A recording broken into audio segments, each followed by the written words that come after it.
What did we see yesterday? How Python is high level language, interactive, Hmm. Okay. Dynamic, portable, portable, Hmm. object oriented, Okay. embeddable. Extensive. free and open source. Okay. Free and open source. Okay. Good. Hmm. Versatile, Versatile. interpreted, embeddable. Interpreted. Interpreted. Simple, easy to learn, versatile, free and open source, high level language, interactive, portable, and object oriented, interpreted, dynamic, extensible, and embeddable. Okay, so in today's class, we'll see the rest of the features. Okay, so the next feature is extensive library. Python has got huge libraries which can be used across different platforms like Unix, Windows, and Macintosh. Let us try to understand what is meant by a library. Okay, so library is nothing but the built-in functions. Okay, so in C programming, you have seen that there are two kinds of methods available. The first one is the built-in methods, and the second one is the user-defined methods. Okay, so the user-defined methods are the methods that you write to perform an operation in a particular application. So that is the user-defined functions. Now coming to the built-in functions or the built-in methods are the methods that come along with your language. Okay, so they're already pre-written codes. Okay, so example, if you want to find out the square root of a number, instead of writing this code for you'll just take a method which is square root. Okay, sqrt method is already available in the math library for you. So you'll just have to include this math library inside your program and use the method that is there in the math.h header file. Okay, so which is sqrt. So sqrt is a method which is already available, which is already given by the programming language. Okay, so those are called as the libraries, and libraries are there in all the programming languages. Say it C, you have built-in libraries. So these libraries you will be accessing through your header files. So you methods that are there in that header file. In Java, you do have packages. You call the same concept as packages. So you do have util package, you have and all that. So you and all these are the packages that are available, which is also the library of Java. So you will be including a particular package to use a method. Okay. So in the similar way, Python is also having libraries, but the difference between Python and the other programming languages is that Python has got huge libraries. Okay. So what happens here is like because you already have the built-in methods, so writing your code will be easy for you. Okay, so that is extensive library. And coming to the next feature, so the next feature is easy maintenance. So what does it mean by easy maintenance is that so in case if there are any code faults inside the Python written program, so you can easily rectify it. Okay, so that is what is called as easy maintenance. And also the codes are readable codes. Like you can, when you go through the program of Python, you can easily understand what is the logic of the program. Okay, because since because most of the code you won't be writing, you will be just using the libraries, and the syntax of the programming language is also very simple. So what happens is the code becomes very easy for you to understand. Since the code becomes very easy for you to understand, it will be very easy for you to locate the mistakes or locate the errors that you have made. Okay, so the maintenance of the code or the rectification of the bugs and all that becomes very easy in Python. Okay, so that is what is called as easy maintenance. And the next feature is secure. Secure, every programming offers this. Okay, so see, be it C, be it Java, be it Python, every program is secure. What does it mean by secure is that the programmers can write secure applications using Python. Okay, you can also write secure programs using Java and also C. Okay, so in the similar way, Python is also secure. And the next feature is robust. if I just take the synonym of robust, okay, so robust means that withstanding the odd situations, okay. So robustness reflects that even if you keep it in the odd situations, it has to withstand that. For example, you're having a with capacity of 100 users, okay. So if there are 20 users connected to the server, because the capacity is 100 users, the servers will work fine, okay. So for 10 users, the server will work fine, because it's less than the maximum capacity of the server. If it is 50 also, the server will work fine, okay. So if it is 70 also, the server will work fine. Now, if it is 100, what happens is like it has reached its maximum capacity. Maybe sometimes the performance may weak. Okay, so the performance may come down. But in the similar way, what is meant by robustness there with the server is that even if the server's maximum capacity has reached, okay, so it has to give the same performance like how it had given when there were 10 users or 20 users. Okay, so that is what is called as robustness. Robustness means that whenever you test it with the maximum limits, like it should give the same performance how it has given for the minimum values. Okay, so that is what is called as robustness. And Python programmers um, can get this robustness from the programming language with two things. Okay, so the first one is with the garbage collection, and the second one is with the exception handling. Okay, as I said, exception handling actually allows the users to stop abrupt the program.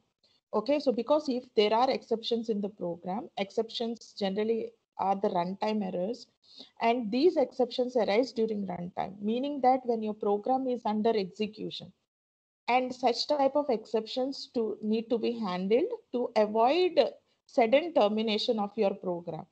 Okay, so for that you will be handling, and you're having in C programming, you don't have the techniques, you don't have exception handling techniques in C programming. Okay, but in Java and Python, you have this exception handling mechanism, wherein you, being a programmer, you can look into your code and judge your program for maybe in this particular case, like maybe there is a chance that there will be an exception that will rise. And you can handle that exception by using many exception handling techniques, like using a try and catch and all that. Okay, so when you use certain concepts inside your program, you can avoid this sudden termination of your program. Okay, so that is one thing which is actually make the robust. And the second thing is like the memory needing to be managed by the programmer. Okay, so when there is direct manipulation of the memory, there are chances that lot of mistakes arise. Okay, lot of in C programming, you have this concept of pointers wherein you can directly access the memory. Okay, and it is the responsibility of the programmer to actually free the memory also. And you don't have the concept of pointers, which means that you cannot directly manipulate the memory. Okay, see what is the next feature. The next feature is multi-threading. Okay, so what is meant by a thread? Okay, what is meant by a thread? Let me tell you what is meant by a process. Okay, so what is meant by a process? Can somebody tell me what is meant by a process? Program under execution. When a program is under execution, you call that as a process. Okay, so now inside the program, so here what we are saying is like inside the program. Okay, so inside the program, there can be, the program can have many lines of code, right? So I'm just trying to make you understand this. So the program can have many lines. Like I'm saying that the program is having lines. So it is having some, okay. So I'm saying it is having some 500 lines of code. Okay. Say your program is having some 500 lines of code. Now inside this program, to get better time complexity, what we can do is we can identify independent codes over here. What does it mean by independent codes? Independent codes means that the code which is not dependent on another code. So that kind of lines are called as independent code. Okay, say for example, the first two lines, okay, do not depend on any other code. And also say somewhere around here, I'm having the last 100 lines, which are not depending on the previous lines. Okay, so previous lines of execution. Okay, so what you will be doing is inside the program, you will be identifying such independent codes that can be run in parallel. Okay, so when you identify these independent codes, since these lines are not depending on any of the lines before, what you can do is, so say that I'm having three sets of independent code. Okay, so this is the first set, and this is the second set, and this is the third set. Now what I can do is I'll call these independent code sets as threads. So inside the same program, how many threads inside the same program? I'm not talking about two different programs. I'm talking about a single program. Inside this single program, I'm having three threads. Okay, so three independent set of codes which can be executed concurrently or which can be executed in parallel. So each and every set of independent code, I'll call it as a thread. So in this program, I have identified three threads. Okay, so what I can do with these three threads is I can execute these three threads in parallel. Okay, this is thread 1. Okay, so this is thread 2. So all these three threads can be executed in parallel because thread 2 is not depending on anything. It's independent. Okay, right, and thread 3 will also execute in parallel. So such kind of concept, okay, so giving this facility to the programmer to actually write programs which are multi-threaded.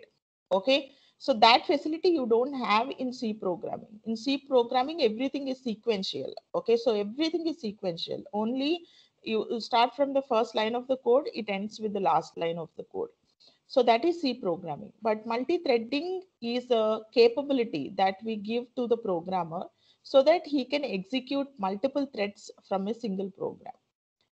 Okay, so that is multi-threading. Executing more than one process concurrently is called as multi-threading, and Python supports it. Okay, right.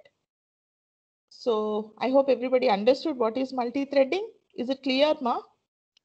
Yes, ma'am. Yes, ma'am.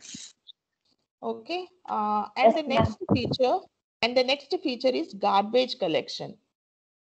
Okay, so garbage collection is a concept which is referring to the memory.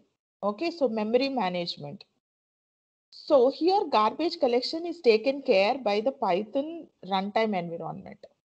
Okay, so what happens in garbage collection? So since I said that Python is object-oriented programming language, we do have the concept of objects.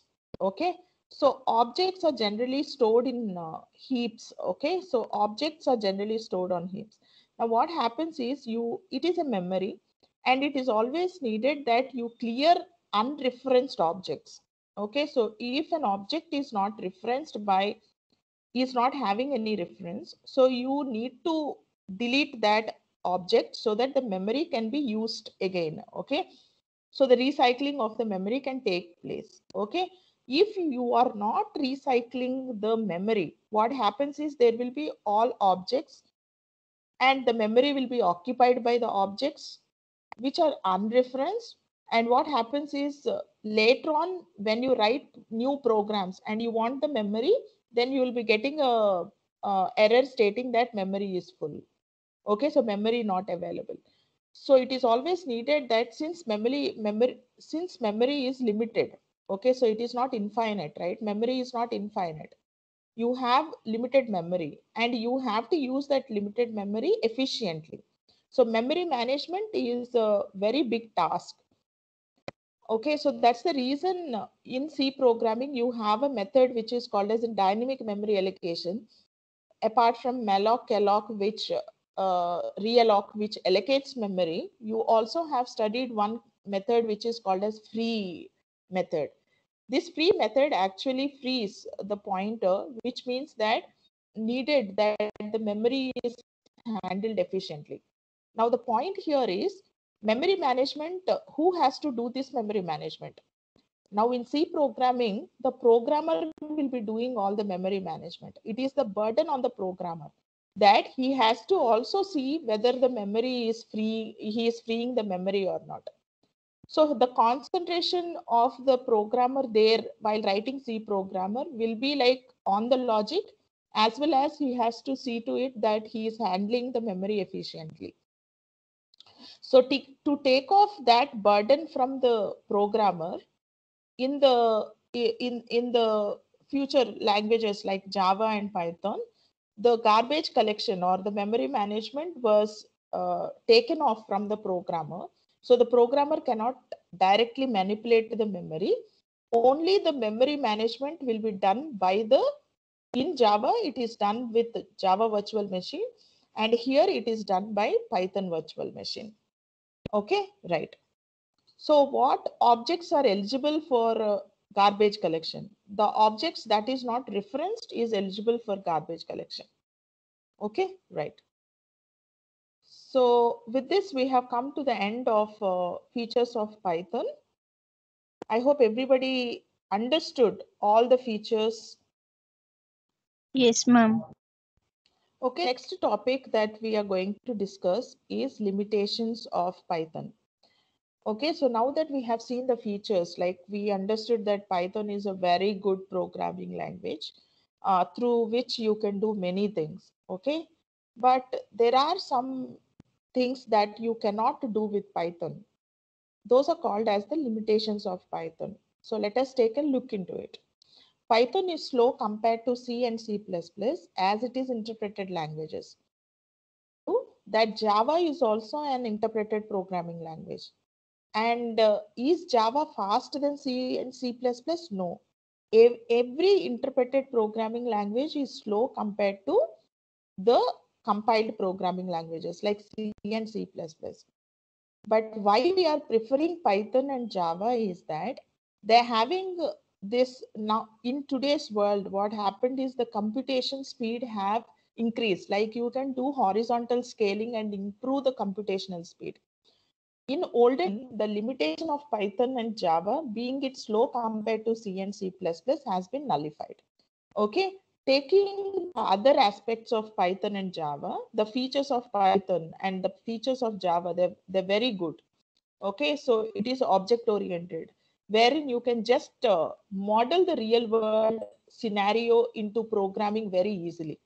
Okay, so they're very good for the business applications. You can easily model it by using object oriented programming. Okay, so even though it has got this limitation has not taken off the popularity of Python, just because in today's world the computation can be increased with horizontal scaling. And the next limitation is Python is not suitable for developing a high graphic 3D game because of the reason that it is slow. Okay, right. And the parallel processing cannot be done elegantly by Python. Okay, so it can be done, but not so elegantly compared to the other programming languages. Python is evolving continuously, so there is no standard documentation. Okay, so since there are modifications done to Python rigorously, okay, so the Python that we are seeing today is not the same what was yesterday. Okay, so that's the reason there is no proper standard documentation. Okay, so this documentation is like the manual. Like when you buy a TV, they give you a manual, right? So in that manual, they'll be telling you how to use a TV, and in case if there are through the channels, and they'll tell you like in case if this error occurs, then you have to rectify it. Like the common errors they give you in the manual and all that. So for the programming languages also, it's a product. So even these come with a manual. So you can find the documentation of Python in python.org. Okay, so but since it is continuously evolving, there is no proper standard documentation for Python. That's one of the limitations. But the beauty of Python is that since in today's since in today's market, like 32% of the programmers across the globe are using Python, there is lot of community support for Python. Okay, so even if you don't have standard documentation, you do have people to actually address your issues, in case if you get stuck somewhere in the middle. Okay, so there are people to actually bring you out of that error. That kind of community support have grown for Python. Okay, right. So it is good for server side and desktop platforms, but very rarely used for mobile development. Okay, so today Kotlin is taking over Java for mobile development. So Python is very rarely used for mobile development. Okay, but it is very good for server side, which I already have addressed in the last class. And it requires high memory consumption. Okay, and database access is poor compared to JDBC. JDBC stands for Java Database Connectivity. Compared to Java accessing of the database, Python database access is poor. Okay, right. So these are all the limitations of Python programming. With C programming, I'm not comparing. C is structured and procedural oriented programming language. So this is the paradigm. Okay, paradigm is the style of writing the programming. So C's style of programming is procedural. Coming to Python, it is object-oriented programming language. So in C, everything that we talk about is functions. Okay, we talk methods, we talk everything revolves around the functions and methods that we synonymously use. In Python, everything is a class and object. Okay, so whatever application that you're developing, it is a class. And which is you need to create the blueprint of the real world scenario and then create the object, which is the physical existence of the class. Okay, so everything here revolves around the class and methods in Python. And in C programming, everything revolves around the functions. The second difference is that C programming is used for developing hardware and system programming. Like C programming is more suitable for developing new programs. So I already told you C programming is used as a background for implementing Python. Okay, Python is implemented in C programming. In the similar way, okay, so the Java virtual machine is also implemented in C programming. And lot of compilers that we see are implemented in C programming. C programming is best suitable for system programming and developing hardware.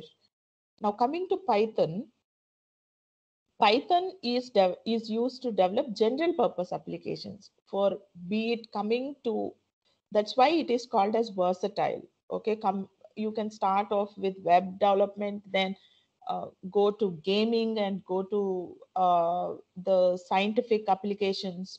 Everywhere you can use Python. And the next difference is C is compiler based programming language, and wherein Python is interpreted programming language. Okay, you is that C is middle level and Python is high level. Okay, right. Because why we are saying C as middle level is that it is a bit close to your assembly language. Now coming to high level language, it will be similar to the English language that we speak. Okay, right. And the next difference is that C has limited number of built-in functions. This is one difference which has to be noted. Okay, so Python has huge number of built-in functions. And the next difference is that C code execution is faster than Python. That's what we have seen in the limitations there. Python is slower than C. Okay, right. And the next difference is that it is compulsory to declare a variable data type before it use. So I need to say in C programming, I need to say int. Okay, so int or whatever data type that you have, int char or float or double or float or anything that you have.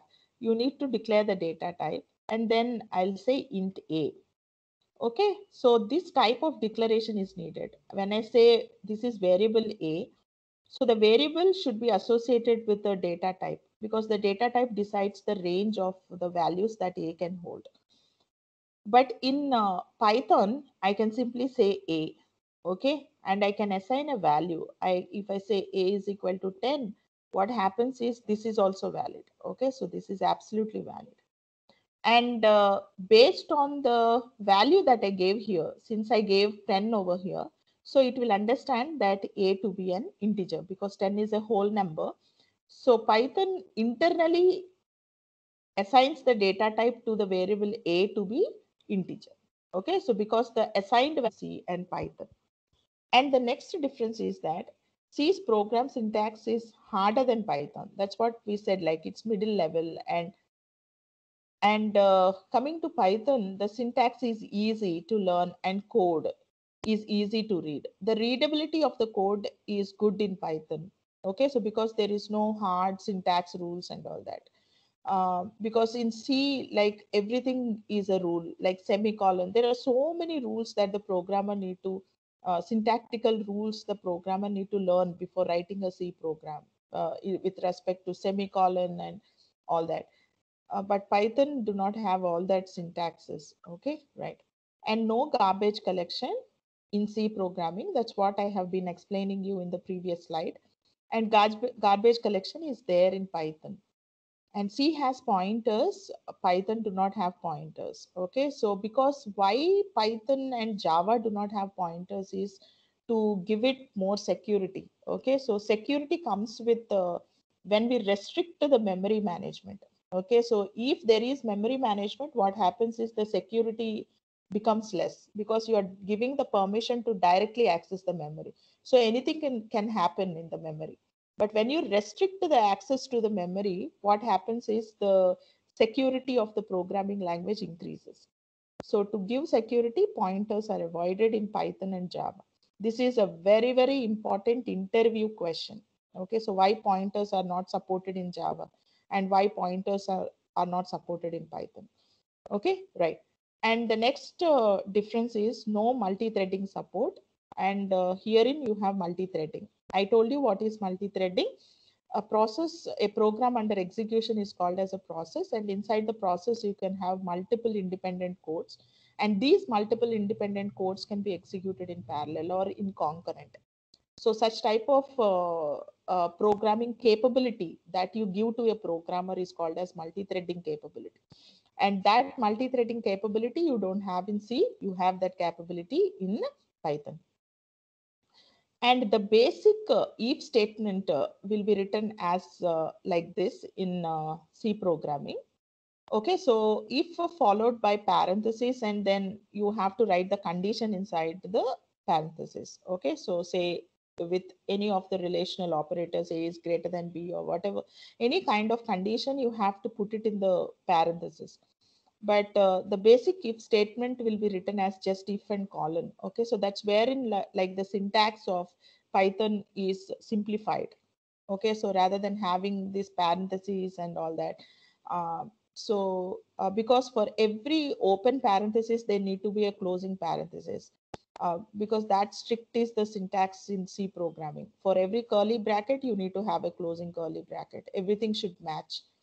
And you, rather than concentrating on your, in case if you're having nested ifs, you really need to concentrate on whether you have given properly the open brackets and close brackets for the inner if and the outer if and all that. So that burden is there. The diversion of the concentration of the programmer from the logic to checking of the syntax is there in C programming. Okay, so that is avoided in Python. So these are the differences between C and Python. Are the differences clear, girls? Everybody? Yes, ma'am. Okay, so let us move on to the next topic. Let us move on to the next topic, which is a very, very important topic, which is Python virtual machine, which is also called as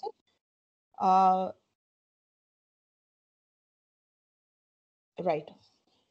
Okay, so here what happens is like this PVM, you need to actually install Python, going to the python.org platform, okay, website. So in python.org, there will be many versions of Python for different operating systems, for 32-bit operating system and 64-bit operating system and all that. For different operating systems, there will be Python for Mac, there will be Python for Ubuntu and all that.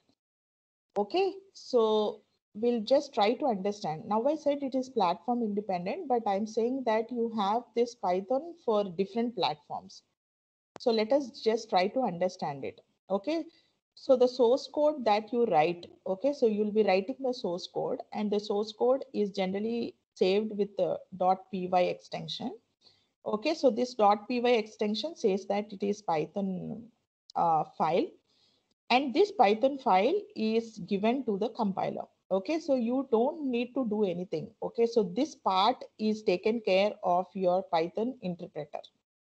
Okay, but there is a phase which is called as compiling phase. Okay, so this goes into the compiling phase, and after compiling, what you get is nothing but the bytecode, which is also called as opcode. Okay, so this bytecode is the universal code. Okay, so this bytecode is nothing but the universal code. Okay, so what is meant by universal code? Okay, so universal code means that this is what is making Python platform independent. I can take this bytecode and execute it on various platforms. Say it Windows, or say it Mac, or say it Ubuntu, or say it Linux, or whatever. I can execute it on various platforms, provided that I have PVM installed. Okay, so provided that I have PVM installed on all those machines. Okay, right. Now, after this bytecode will be given to this Python virtual machine, and this Python virtual machine will execute the bytecode line by line by taking the input from the user and taking the libraries which the user wanted. Okay, so what in case in the code, if the user is mentioning any libraries that he wanted, so it will fetch the libraries, and also it will take the use input and execute the program and give you the output. Okay, so this is Python virtual machine. Okay, so this Python virtual machine is the one which will execute the bytecode. Okay, so prior to that, there will be a compilation phase. Okay, you give the code to the compiler will convert the source code into the bytecode. Now the comparison between Java and Python is that in Java, what we generally do is, I will say Java C, which is a Java C compiler. So this is one step I generally do in Java. So I'll say Java C followed by the file name. Okay. So after this command, what happens is the bytecode will be generated in Java. Okay. Now what I'll do is I'll take this bytecode and then I will say Java. So Java is the Java execution engine, which will execute which is nothing but the JVM, which will execute the bytecode. Then I'll give the bytecode over here. Bytecode is nothing but the dot class file. So I'll give the dot class file here. So what happens is I'm having two steps over here. I will be actually, the programmer itself will actually compile, and the program itself will actually execute it. Okay. Now